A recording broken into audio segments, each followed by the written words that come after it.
Ed, I want to get right into your life story. I want to get a sense, I want to get a feel for Northview Heights. Talk to me a little bit about your childhood there. Oh, I hated it, man. That's the best way to put it. But like in retrospect, as I think back on it, there are things that like was it all bad?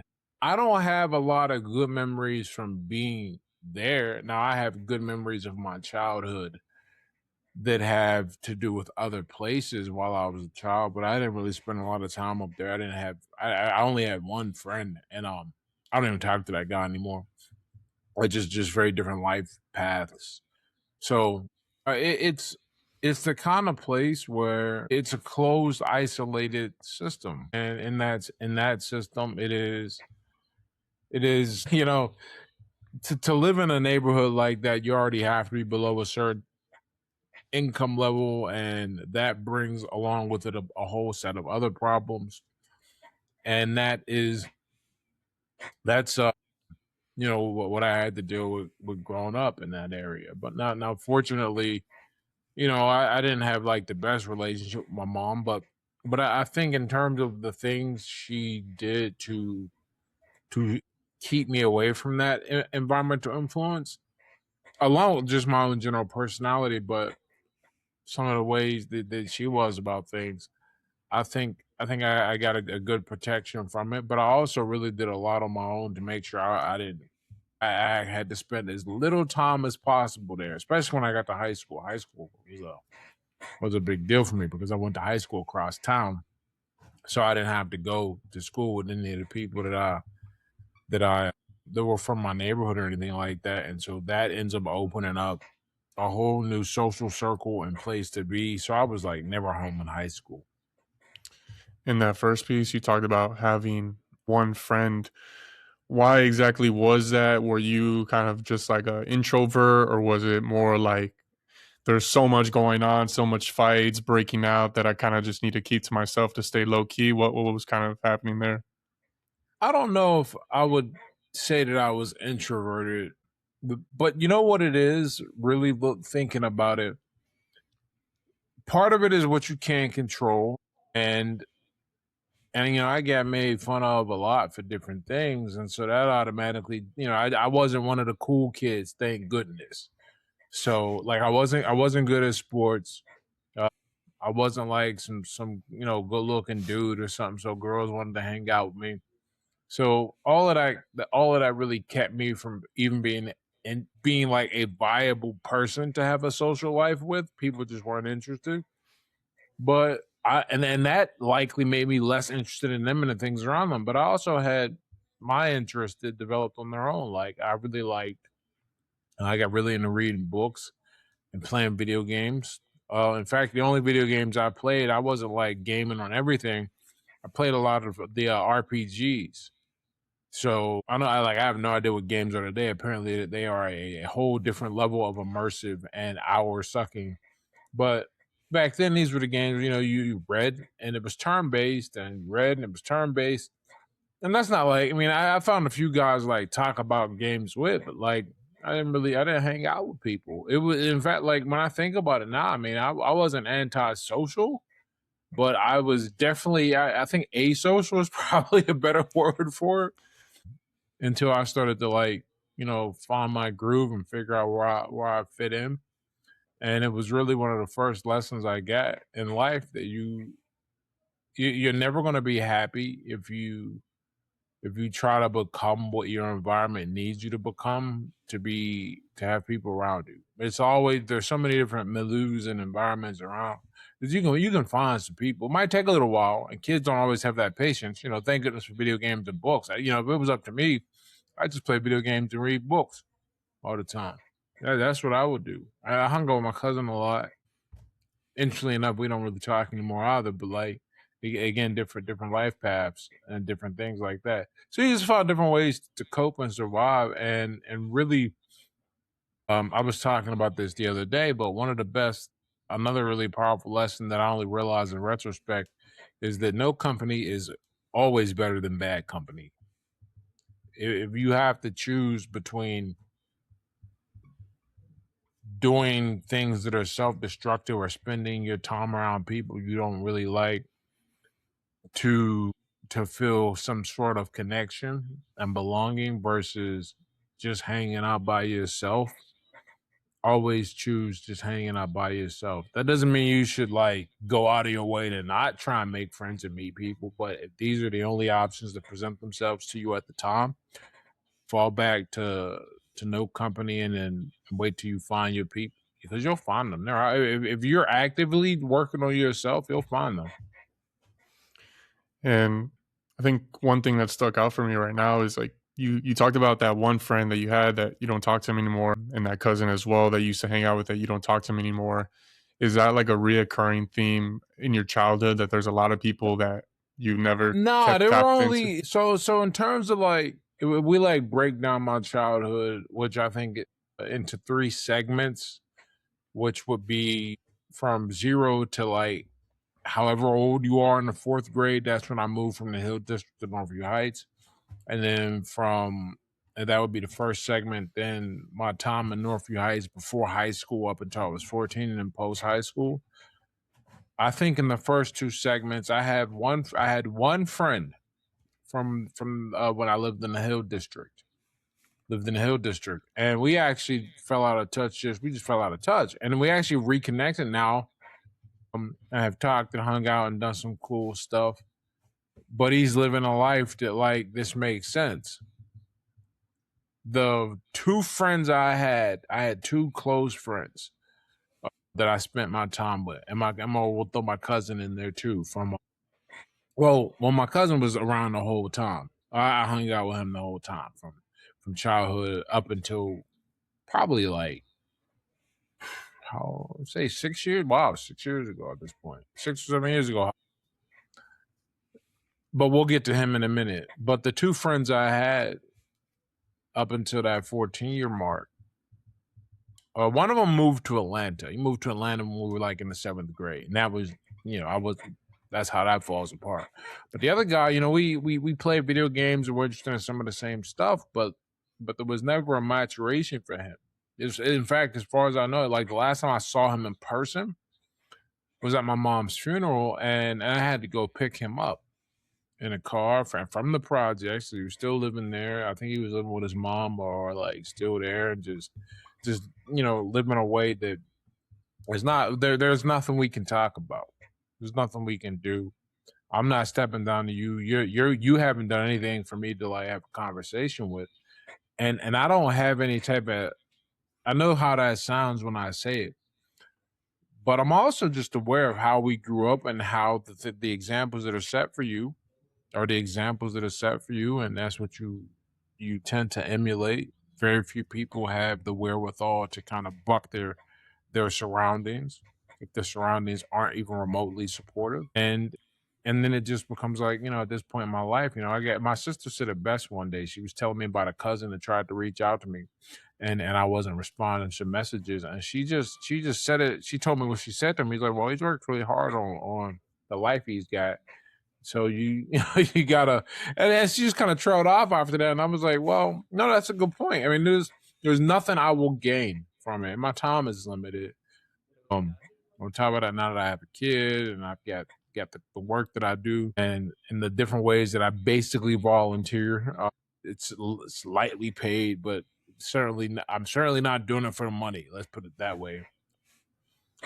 And yeah, that's where that goes. So that friend, the two friends I had in middle school, one moved to another state, far away at that, and the other we just after high school. I mean, we kept in touch sometimes and done stuff here, but every time we hang out, I'd be reminded of how different I am now from him, and eventually it just naturally faded away. My cousin is a very interesting story though, because we were close for a long time, and and then what happened, and I introduced him to all of my friends. He actually became better friends with some of them than me for a little while. And these are the friends that I made in high school. Like all the friends I have now in my life, I don't have a single one from before 14. That's actually not true. I have one that I met through this gifted program that we saw once a week, but he didn't go to my school until we didn't go to the same school and start hanging out until like high school and later.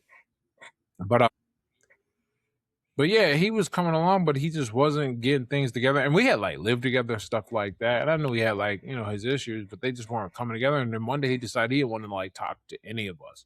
But he also couldn't grasp certain things in life and how they work. And it was just kind of crazy. I'll just tell a story to illustrate kind of where this person's mindset was and how that works. And there are a few I could tell, but the one that comes to mind is one of my best friends. You got married in my son was 2022, and my cousin was invited, and he RSVP'd, and then he didn't show. Not that he did not show, he didn't tell anybody he didn't come. He wasn't going to be able to make anything like that. And like you being a reasonable adult, like you can understand why that's problematic. I don't have to explain any other the social norms about life, about why if you RSVP to a wedding and you just don't show, you have to do some explaining, like because that's a big deal. Right? Someone paid money for the meal and the catering and all that. And so I hadn't seen him until I took my son over to my aunt's house to meet them, and we were talking. It was good, and then I said, "Hey, man, you need to apologize to such and such for not coming." And he couldn't understand that he was like, I just couldn't make it. I was like, well, you gotta say something to him. You haven't said something. He got married in August. This February, like. You ain't sent the message to send it. I'm getting around to them. Like, you getting around to just send. You got his phone number. Like, you got his email. Do something. You got to step up and have some responsibility. And he didn't really see the issue with it. There's also the same person as another story. Just to give you, because I guess this paints the whole picture and tells where the whole type of people I grew up around. There's one day, I had started tutoring kids, and it was just a great thing. The only reason why I've really stopped doing it is just the times of the same. I just couldn't do it now, but it was great while it lasted. And one day I was going to tutor, and I got a call from my aunt, like, "Hey, have you seen your cousin?" Like, no, I don't really hang out with him. At this point, we're like 30 something. I'm like, we don't really hang out like all that. Like, I don't know where he is day to day. We make a plan, go see him. He's like, well, his job's been calling saying he ain't showed up. We can't get in touch with his girlfriend either. We're trying to find him. And so this sounds serious because if he don't answer his mom's calls or anything like that, nobody knows what's going on. So I drive across town, cancel my money, and what I was set to do, and go to his house. And I get there, and he's there with his girl. He's high as heck, he's having a good time. And I show up, and he's like, "What's up, man? You like the fourth person to come and look for me today? Why is everybody why am I so popular all of a sudden?" I'm like, "Nobody's looking for you to hang out with you. You didn't call or show up, or you didn't call off, and you just didn't show up. And your girl did the same thing, so people thought something happened to you." He's like, "Can I just take some time off?" I'm like, "You are a 30-something-year-old man. You don't understand how this works. Like, you got to call in and let people. You can't just do that." And I was really mad. But when he said that to me, I was like, you know what the problem is? You didn't get the help you needed at some point. Somebody should have recognized there's some other stuff, but somebody should have recognized that like you don't understand certain conventions and how the world works. And because of our environment, no one gave you that support. And I just can't deal with it. So I'm gonna just, step off. And then he got mad at a bunch of other people for like ridiculous reasons. But yeah, that's one of the great things I guess about growing up is that you leave stuff like that behind if you're growing. There's really there's no way to grow and hold on to that stuff unless it is growing with you. All right, so a couple of things to unpack here for myself. I mean, first and foremost, sorry for the loss of your mom, man. My condolences on that first piece when you talked about that. And there seems to be like a reoccurring theme where you talk about like there's a lot of people that you grew up with that didn't mature. And like reading your story, you had those moments as a kid. I think it was that you put like sugar in a Ziploc bag and pretended it was like Coke, and a cop arrested you and kind of told you like, look, you can't do this, like understand like the laws of how the world moves. And that moment was like a little eye opener for you. But as you like progressed in your life, I think there was like one pivotal moment where you talked about it in your book where you go to a completely different environment because you get accepted into a magnet school.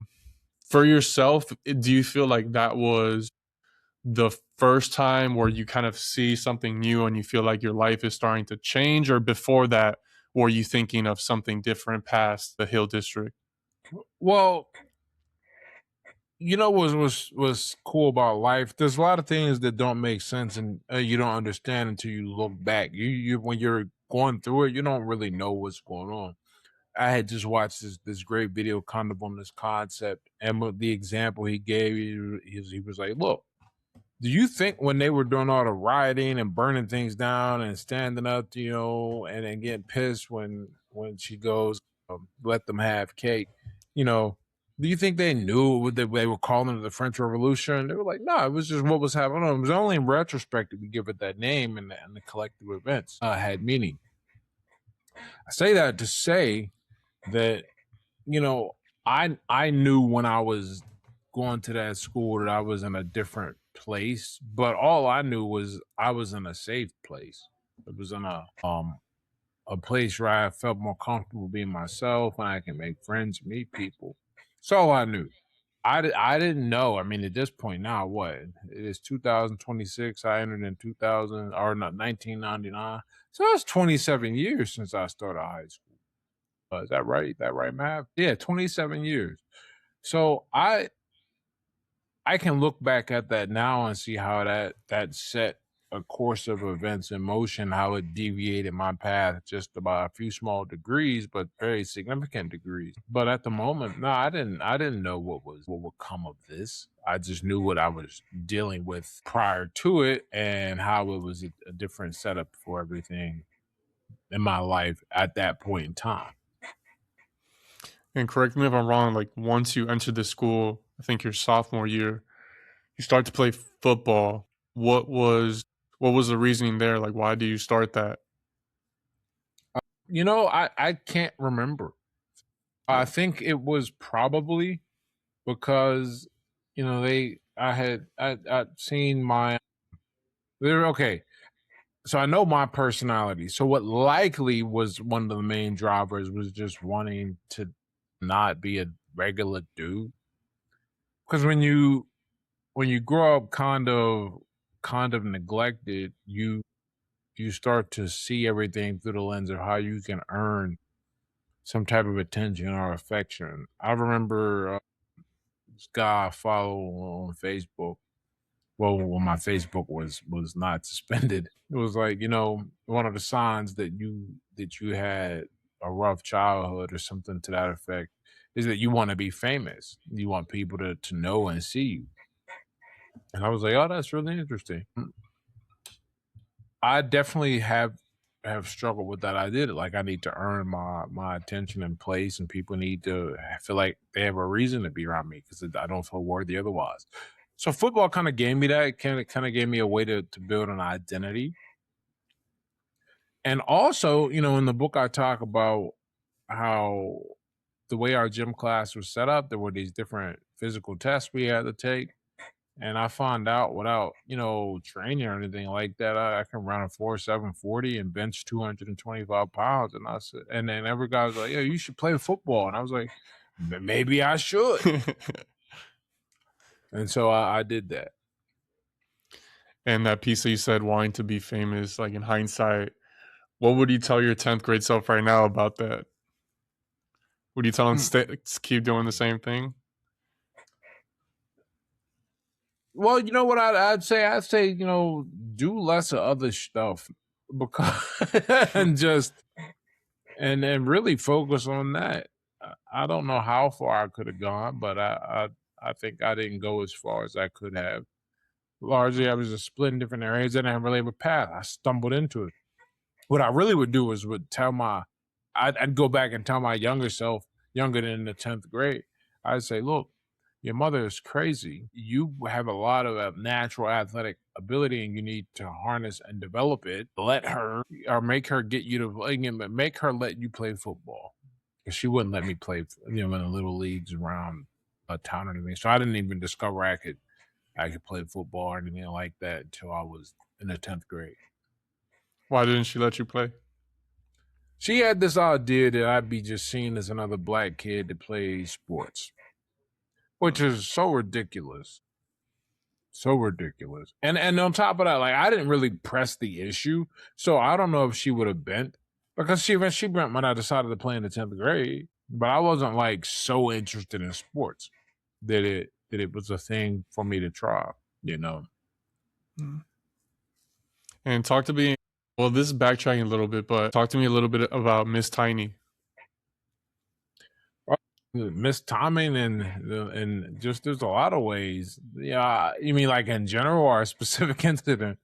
I guess like specific incident, the influence, or like a specific story that you have of her. I don't really. Fortunately for me, I really started to ignore my mom. So by the time by the time I was in high school, I mean, I was not even home most of the time. It was like this place that I knew I had an address, but I was sleeping at friends' house, spending all my time there, or playing sports or working. This wasn't a place I wanted to be. So we were younger. I mean, I wish she would have, invested in me somewhere, whether that be like in chess or let me or sign me up to play sports and learn how to play sports because you should know your children. And I know I showed a proclivity for being able to like work on stuff and learn and be disciplined. But whether she had the time to see that or she didn't want to, it's very different things. I don't know. I think about that. I've thought about that a lot just because especially writing the book and having to think about some of my childhood and my mom not being around. So I mean, I was gonna write honestly, no matter what, but I could have got her perspective on things, but instead I was left to deal with my memory and my sister a little bit to help me. So but I say all that to say I have no idea what my mom was thinking other than very survivalist mentality. And where there, because I read in this in your book, right? Like you talk about, I think your stepdad's name was Fred, and you talk about how one time your neighbor Miss Tiny came to get you to avoid you getting your Yeah. ass whooped or something like that. In your life, like, did you have any adults as a kid that you looked up to be like, yo, I want to be like that No, guy specifically? not a single one. I didn't have my first, call them role model, somebody I looked to and was like I want to emulate and I care what they think of me. Not until my coach, who would be my coach for my whole pro career, Tommy and Kello. And I didn't meet him until I was 26. Uh-huh. I turned 20, yeah, so 25. I was 25. So that's the kind of thing, not only let's put it like this, not only did I not have any role models, I had a lot of examples of what I didn't want to be. I didn't have anything to be like, okay, this is a person I want to become. So in many ways, that's protective. It keeps you from doing things, but it also, limits you because it keeps you from doing things. The only difference in both of those is that in the first one, you're not doing things that'll be destructive or harmful, and in the second one, you're not doing things that'll push you ahead. And before you started boxing at 26, like just going through your story arc a little bit more, you ended up playing college football. At one point, you dropped out, and in your book, you have this piece where you're at I think your girlfriend's house, and your girlfriend's mom is like, "What have you done since you've dropped out of college?" And you're like, I'm not really sure." And then she kicks you out. At that moment, what are you looking to do? Like, are you saying, all right, I need to go back to study? I need to try to play football again? Like, how did you end up just picking boxing? Uh, you know, I wanted to, okay, actually, that's not true. I wished I was intelligent enough to go back to school, and I didn't feel like I was. I didn't have the money either. I looked at the military, but aside from not wanting to like go to war, because this was back during when we invaded Iraq, I also like I wasn't ready to be away from home. As weird as that sounds, not home with my mom, but like home around the people that I had built up who were around me. And I had just started watching. This is back when YouTube was just new, and I don't even remember how I started watching fights, but I started watching fights, and I was like, oh, this looks like something I could try, something I could do. That's pretty much how it started. I just wanted to see how how I would do with it. I wanted to stick with it, do something, stick with it. You know, again, back with the same motivation that was there for football. Here's a way to not be this regular guy. I have people, dig and care about me, and And but it gets coupled with other traits, which work to my favor. That whole like discipline thing that I talked about. I never had a problem training. so you talk about discipline and training in boxing. I think like sometimes there's a disconnect. Like people could say, "Oh, I work hard," and things of that sort. But like, what were the actual reps necessary for you to actually do what you did in boxing? Like, how did the day to day look like in training and all that? You ever play one of them old RPG or old what do they call them? So it's like the real time RPG, RTS, real time strategy, yeah, where you don't really know what's on the other side of the map because it's a fog.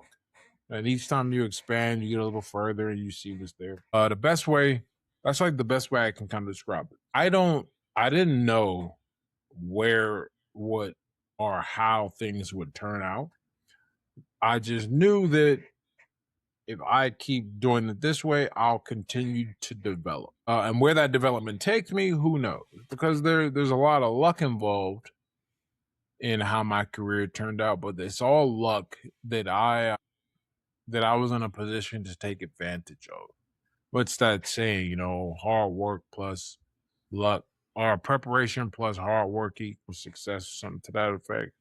Or preparation plus luck. There it is. You control the preparation part. I trained a lot, trained hard, made a lot of sacrifices, and turned down a lot of other things that I could have possibly done. Who knows where I would have ended up. Hmm. But because I kept doing it, I got little opportunities that showed up and took really the biggest advantage of every single one. And it really it absolutely changed my life, saved me several times.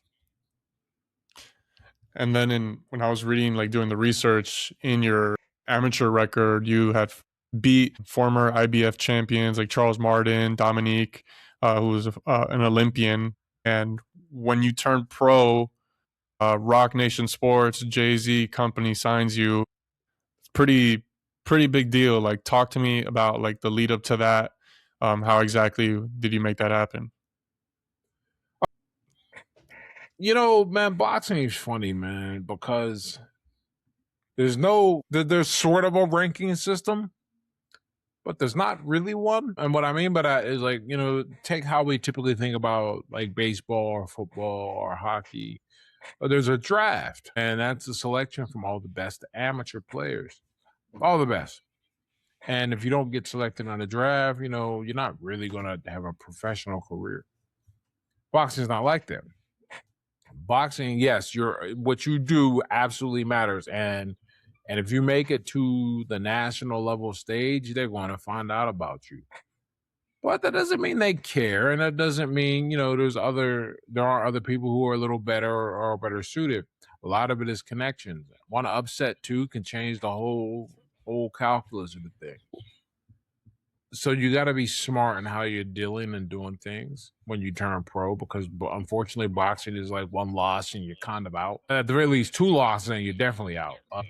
So it's a rough game, or two consecutive losses, and you're not even really out, so to speak. You don't have the backing and support that you had if you manage to get that.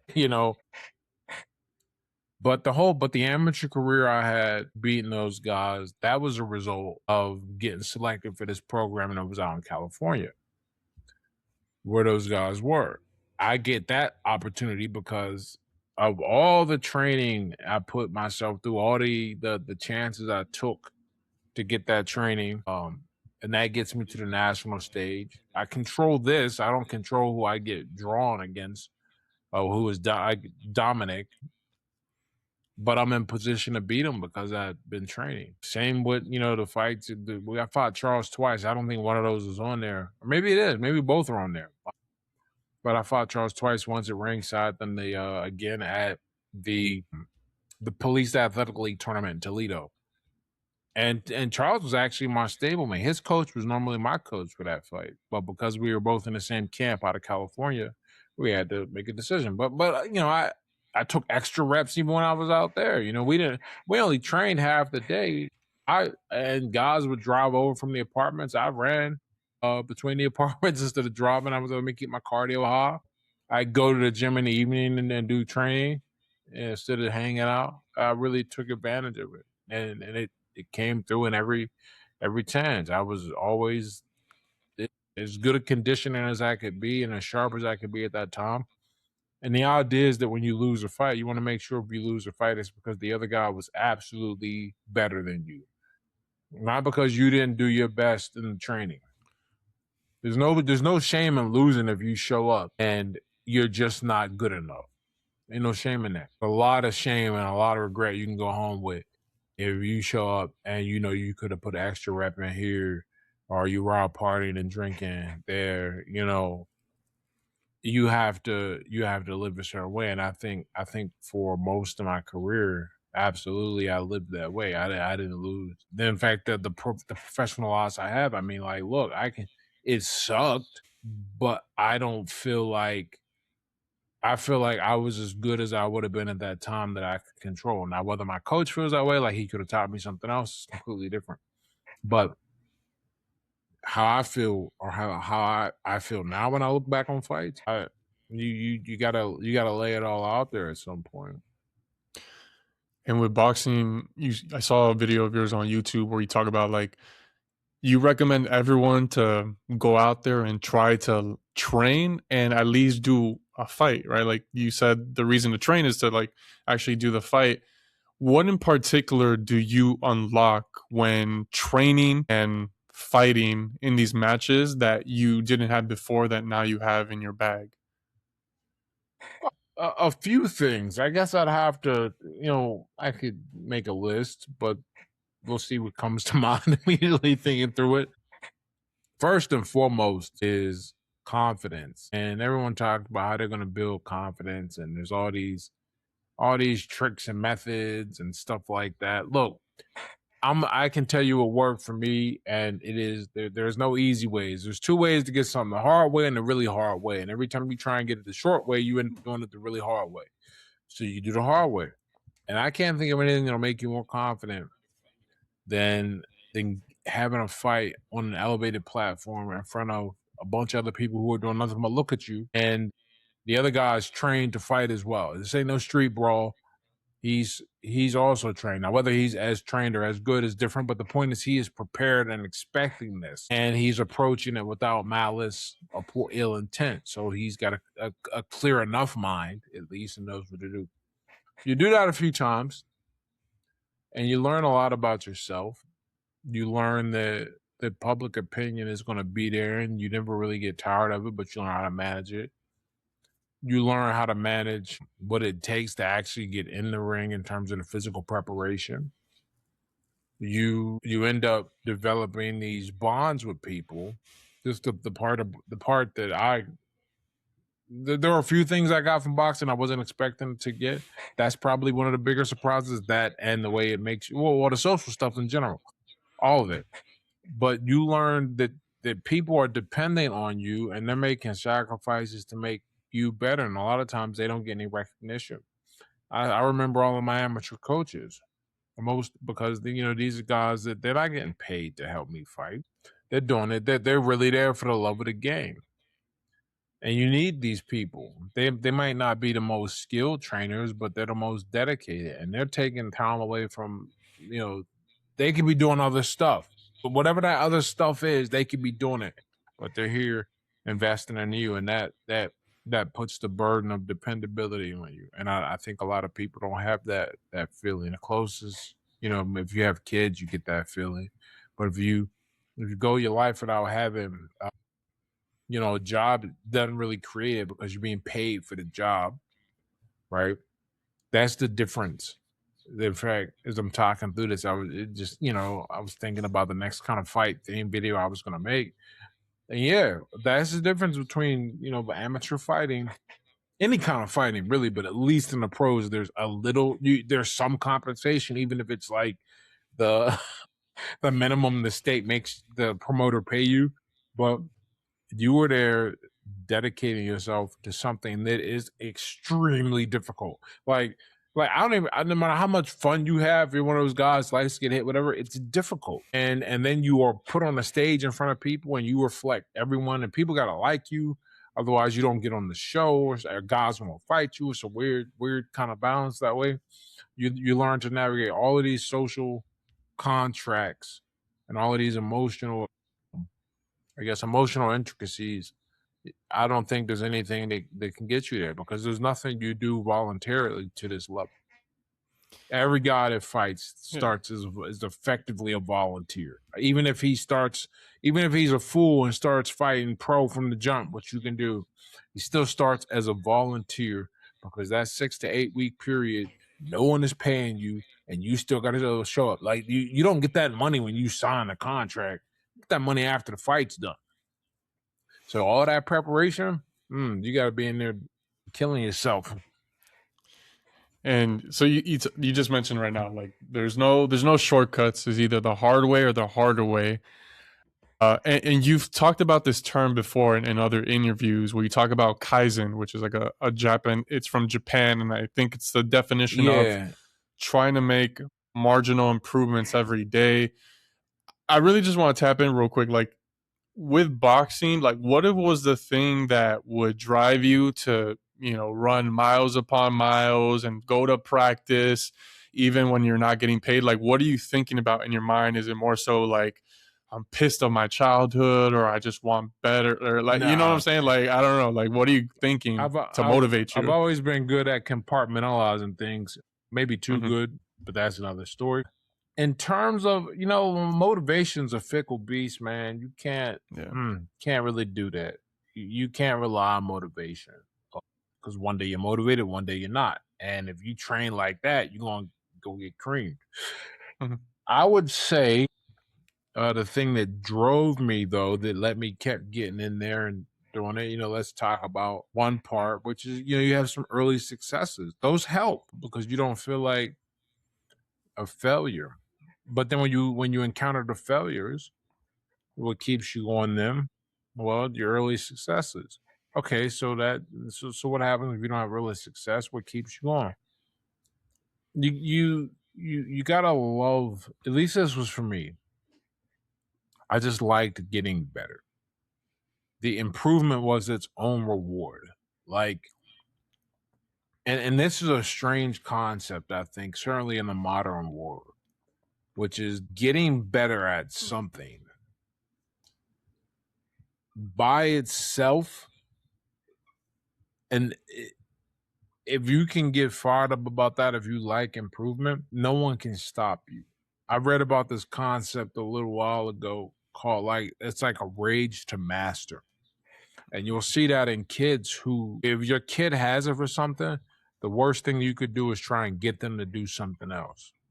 But seeing this guy's post, who runs Rebel Health, he was talking to, there was this discussion on Twitter about the odds of your kids making to D1 and why parents shouldn't put the money behind it and they should invest in other things that are more sure.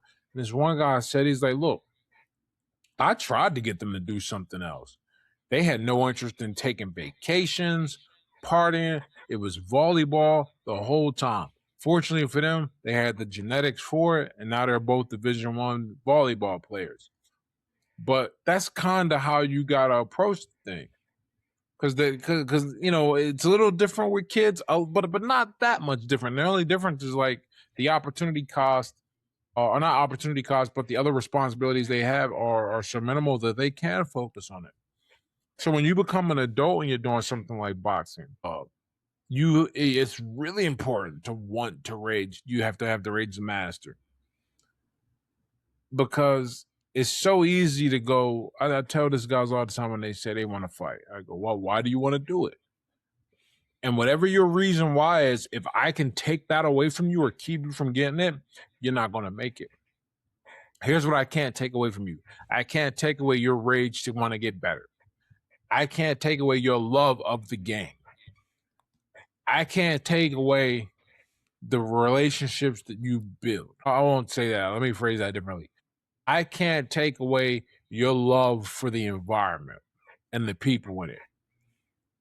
So if it's something like that, you're good. That's going to carry you. What carried me is I wanted to get better at boxing. That was it. I mean, like I had insecurities, sure, that I was also dealing with. I felt like I had to earn my place in the world. But there are times you just look, man, it gets hard. And not only does it get hard, the harder it gets, that's typically a result of you getting better, which means you have to devote even more time. So there's a whole bunch of other stuff you can't do. You can try to do it, you ain't gonna be able to. And still not be successful.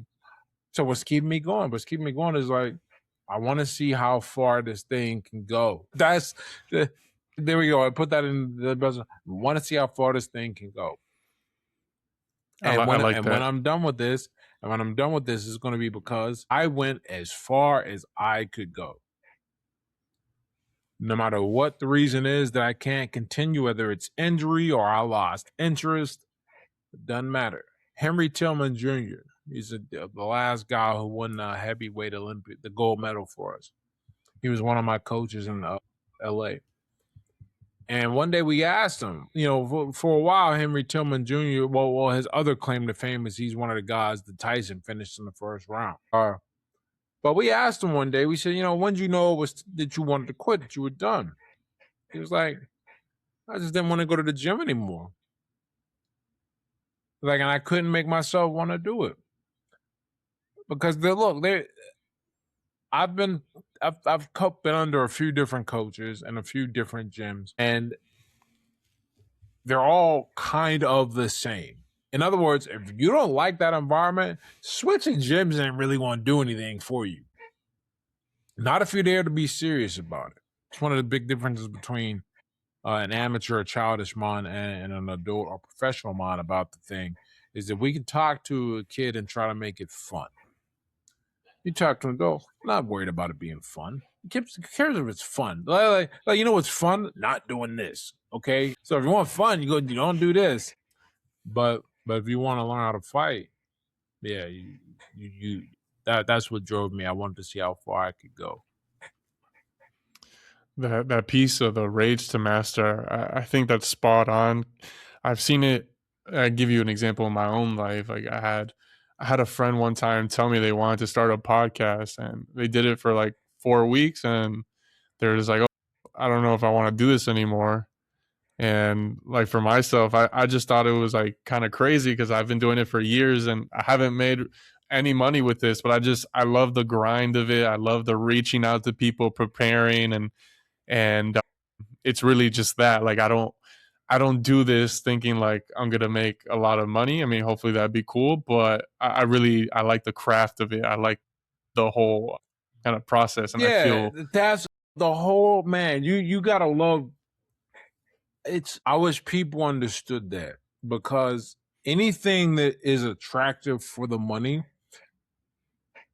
is almost going to have a built-in filter to get rid of people who are only in it for the money. In other words, it's going to be so difficult at some point that you'll go, I can just get a different job. I'm not making any money. Look, it's like doctors, man. There's a lot of doctors who decide to go to medical school because they want to do it for the money. And then they find out, oh, it's not really what it was promised. Certainly not for what it's worth, what I'm putting into this. You got to really love it. And then you got to have, we're not even talking about the aptitude and stuff like that. I think all things are like that. It's like, sports at the end of the day, the best of the best of the best. And that was not, just me rattling off the best high school athletes or the best, High school athletes get the starting jobs, they get to college and get the starting jobs, and then get to the pros and get the starting jobs. Now there's a little bit of money and they can get from it with the NIL deals. But Mhm. back in the day, no, it was all love of the game. All love of the game. And if you didn't really love it or you couldn't suffer through it, like really, really suffer, you weren't gonna make it. Now today they got the problem that social media, guys can get a little bit of attention and they feel like they're doing something, but they still gotta eat. So hard. Yeah. It's hard. So but that's all things. That's another thing you get from boxing too. You get a perspective on a longer time horizon and being able to suffer over that time horizon with something being hard without payoff immediately, and you don't know if you're doing the right thing. You could do other things. Look, everything we all got about the same amount of time on this planet in the grand scheme of things. You figure out what you're going to do with it, and you lay into it. It's a hard skill for a lot of people to develop. You touched on something important there about I think like social media creates this dynamic where everything has to happen quick for people. And you talked about how like fighting, it's very real, like it's in your face. It's either you're good or you're not. And for myself, I've been training jujitsu for a couple years, and that thing has humbled me more than anything. Cause before, I wasn't walking around thinking, oh, I could beat everyone up, but I just thought like, oh, if it came down to it, How I hard could could it defend. be? Exactly. And then you face that reality every day. And I've been going for years, and there's a lot of times where I'm just like, bro, I can't do anything against these people. So it's just like, for me, fighting and mixed martial arts and all that just really gives you that humble experience every day, and it's good for us to have that. Now, the second piece, Ed, that I want to tap into, right? You talk about passion, you talk about like you have to really do it for the love of the game. What was your thought process to start the blog? Like why did that come about? Same thing. Mhm. I've always wanted to write. I've always wanted to write. Hopefully, this summer I'll get started on the next book, which will be fiction. But I've always wanted to write. We all have the things that we're just drawn to naturally. For me, that was always writing, and I've spent a lot of time. I mean, I've looked at old blog posts and just see how they developed and see how my writing develops, and you know, I can say with 100 like 100%, that book is written by me, like the hard lessons. And I look at how well I wrote that book, and that's a development. It's love of mastery.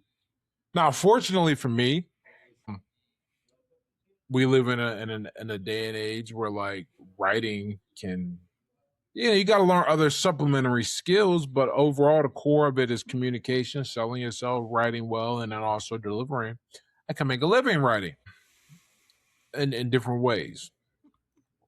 But yeah, it's the writing. I And I just uh, love I just love it, man. I love it. And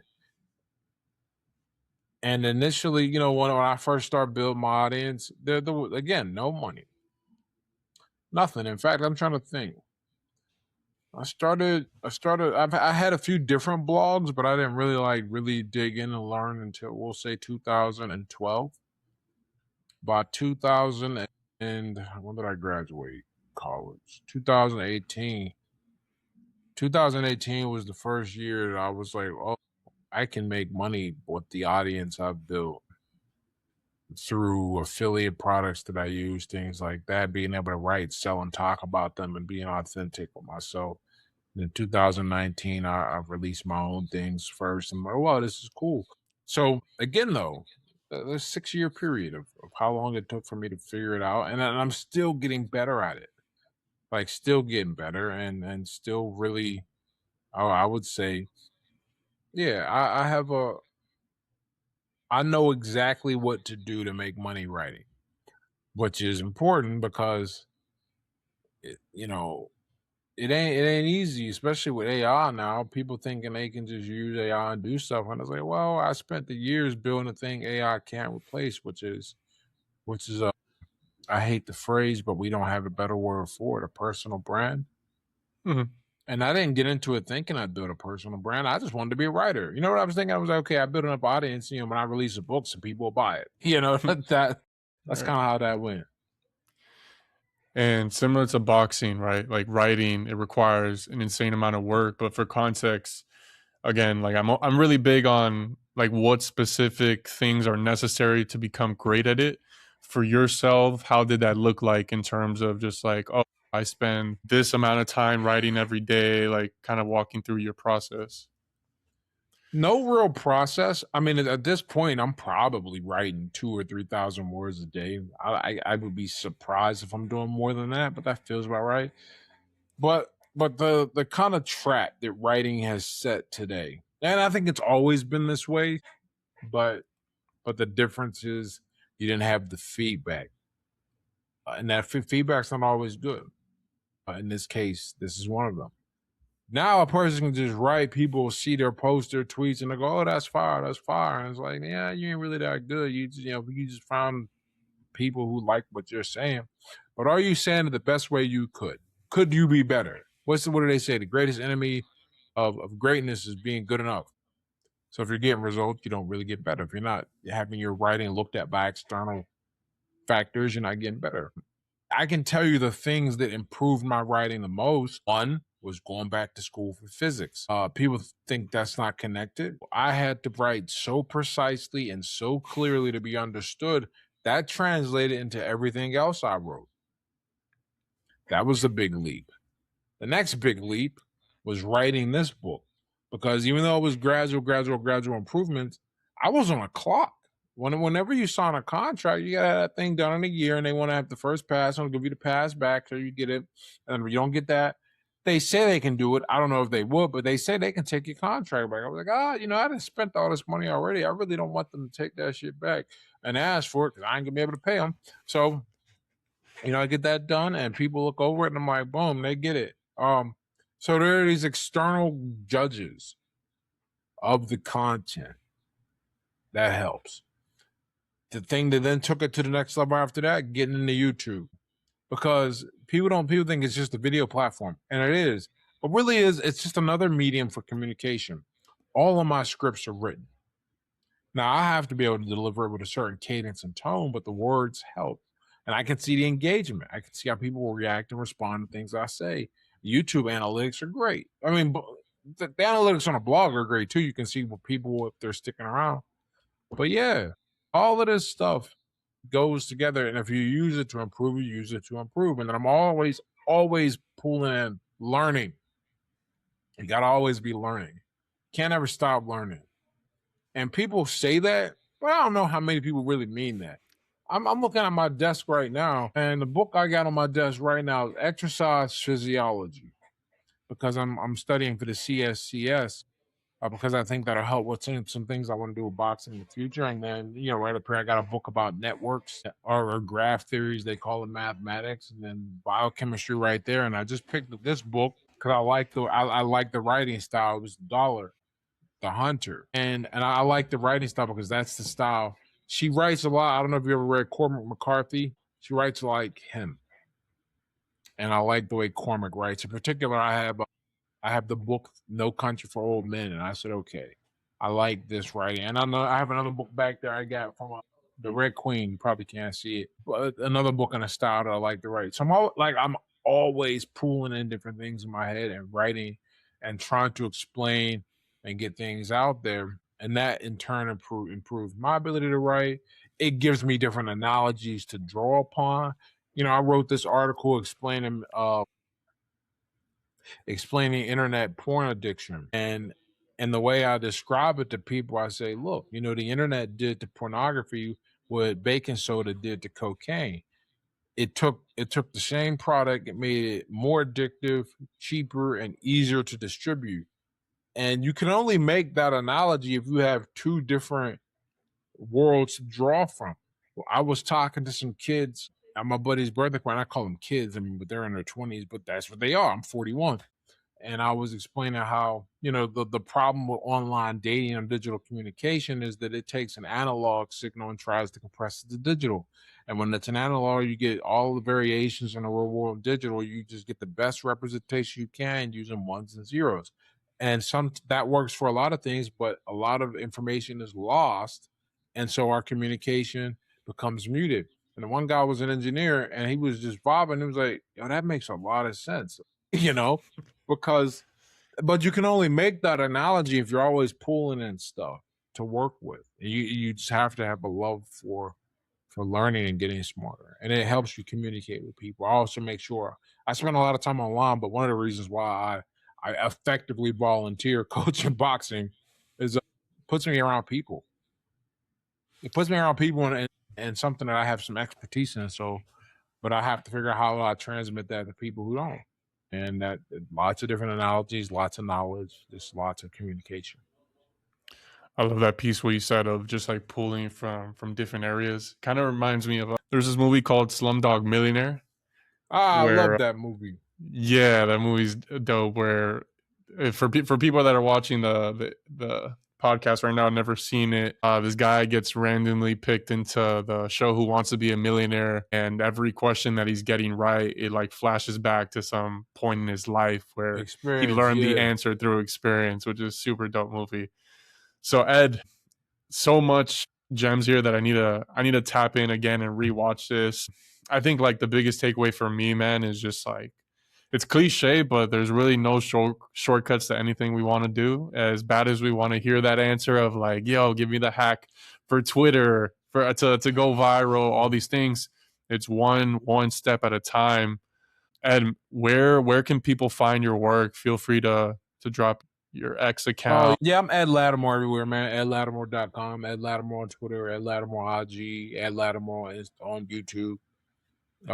Type in Ed Latimore on Amazon and get the book, Hard Lessons from the Herb Business, Boxing, and the Art of. Yeah, so amazing. Yeah, everywhere there. Amazing, Ed. Well, greatly appreciate your time, man. I learned a lot from you today. And thank you again, dude. For having me, man. I really appreciate that.